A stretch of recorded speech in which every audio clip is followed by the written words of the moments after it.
Бурханд амьдралаа зориулсан нэг л хүн бүхэл хотыг өөрчилж чаддаг бол яах вэ? Ганц манлайлагч байхад л итгэл найдвар түгэж хүмүүсийн амьдралд нөлөөлж чадах бол яах вэ? Бурханы хаанчлал жижигхэн байх учиргүй. Харин өсөн үржиж, өргөжин тэлж байх л хувьтай. Бидний хандлын самитын талаар мэдээлэл өгсөн. Есүс энгийн дагалдагчдыг биш, харин үржүүлэгчдийг бэлгээсэн. 2026 оны анлын саммитад талбар бүрийн манлайлагчид, бизнес эрхлэгчид, баялаг бүтээгчид болон хаанчлалыг үржүүлэн тэлэх хүсэлтэй итгэгч бүрийг урьж байна.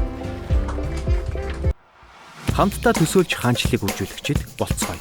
Өнөд орш хүүсийг бүтээж, улс орноо өөрчлөе. Энэ бол зүгээр нэг конференц биш. Энэ бол хаанчлалыг үржүүлэгчдийн хөдөлгөөн. Алсын хараг тэлж, итгэлийг тань сэргээх болно. Зүгээр л өсөж томрох биш, үржүүлцгээе.